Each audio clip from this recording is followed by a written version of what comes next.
সম্প্রতি শাহরুখ খানের সম্পদের একটা পরিমাণ অনলাইনে বেরিয়েছে। সেটা হলো $1 বিলিয়ন প্লাস। মানে যেটা বাংলাদেশের টাকায় 17,000 কোটি টাকার বেশি। পরে অ্যাডভার্টাইজমেন্ট, এরপরে আইপিএল এ তার একটা টিম আছে। আরো অজানা অনেক ব্যবসা। এখন প্রশ্ন হচ্ছে যে শামীম ওসামা যে কিনা স্বৈরাচারের সময়ে একটা দুর্নীতিবাজ, তার সম্পদ বেশি নাকি শাহরুখ খানের সম্পদ বেশি সেটার একটা এস্টিমেট, একটা কম্পারিজন করি চলেন। শামীম ওসামা জাস্ট একটা এক্সাম্পল। মানে এরকম অনেক দুর্নীতিবাজ আছে যারা গত 17 বছর সম্পদ লুটপাট করছে। এটা জাস্ট একটা শামীম ওসামা আরো কিছু মানুষকে রিপ্রেজেন্ট করতেছে যেগুলা এই 17 বছরে হাজার হাজার কোটি টাকা লুটপাট চালাইতে আর কি।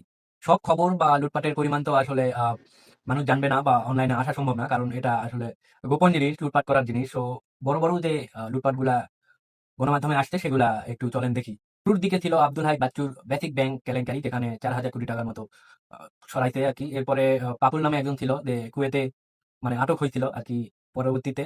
আপনি চিন্তা করেন কি পরিমাণ সম্পদ লুটপাট করলে একটা বিদেশে আটক হইতে পারে। মানে তার সরকার ওখানে আহ, দেখা গেছে 4 বছরের কারাদণ্ড দিছে আর কি। এরপরে ক্যাসিনো টেন্ডারবাজি সম্রাট নামে একজন ছিল, এটা আলোচিত ছিল।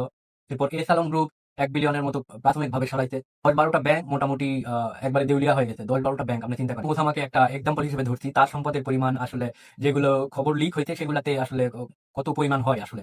তার ঋণ খেলাপি ছিল প্রায় 50 কোটি টাকার মতো। এর অবৈধ সম্পদের অভিযোগ প্রায় 10 কোটি টাকার মতো। এরপর ব্যাংকে অস্বাভাবিক লেনদেন 439 কোটি টাকা। এরপর ব্যাংক হিসাবে 13 কোটি টাকার মতো পাওয়া গেছে। স্থাবর সম্পত্তির মধ্যে পূর্বাঞ্চলে প্লট, এরপরে উত্তরায় 9 কাঠা জমি। এরকম টোটালে দেখা গেছে 800 থেকে 1,000 কোটি টাকার মতো, যেটা অনলাইনে খবর আসছে আর কি।